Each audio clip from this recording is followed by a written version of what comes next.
మాజీ ముఖ్యమంత్రి జగన్ నివాసం వద్ద అక్రమ నిర్మాణాలు జీహెచ్ఎంసీ అధికారులు తొలగించారు. జగన్ భద్రత కోసం అంటూ నిర్మించిన ఈ సెక్యూరిటీ అవుట్ పోస్ట్ కట్టడాలకు అనుమతులు లేవని ఆరోపణలు వచ్చాయి. రోడ్డును ఆక్రమించి నిర్మాణాలు చేపట్టారని, ఇవి ప్రజలకు అసౌకర్యంగా కలిగిస్తున్నాయని, ట్రాఫిక్ ఇబ్బందికరంగా మారాయని ఫిర్యాదులు అందాయి. ఈ ఫిర్యాదుల నేపథ్యంలో జీహెచ్ఎంసీ అధికారులు స్పందించి జగన్ నివాసం ఎదుట ఉన్న పలు నిర్మాణాలను జేసీబీల సహాయంతో కూల్చివేశారు. కాగా జీహెచ్ఎంసీ చర్యలపై స్థానికులు హర్షం వ్యక్తం చేశారు.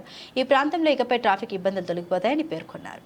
హైదరాబాద్ లోటస్ ఫండ్ లోని ఏపీ మాజీ ముఖ్యమంత్రి జగన్ నివాసం వద్ద అక్రమ నిర్మాణాలు జీహెచ్ఎంసీ అధికారులు తొలగించారు. జగన్ భద్రత కోసం అంటూ నిర్మించిన ఈ సెక్యూరిటీ అవుట్ పోస్ట్ కట్టడాలకు అనుమతులు లేవని ఆరోపణలు వచ్చాయి. రోడ్డును ఆక్రమించి నిర్మాణాలు చేపట్టారని, ఇవి ప్రజలకు అసౌకర్యంగా కలిగిస్తున్నాయని, ట్రాఫిక్ ఇబ్బందికరంగా మారాయని ఫిర్యాదులు అందాయి. ఈ ఫిర్యాదుల నేపథ్యంలో జీహెచ్ఎంసీ అధికారులు స్పందించి జగన్ నివాసం ఎదుట ఉన్న పలు నిర్మాణాలను జేసీబీల సహాయంతో కూల్చివేశారు. కాగా జీహెచ్ఎంసీ చర్యలపై స్థానికులు హర్షం వ్యక్తం చేశారు. ఈ ప్రాంతంలో ఇకపై ట్రాఫిక్ ఇబ్బందులు తొలగిపోతాయని పేర్కొన్నారు.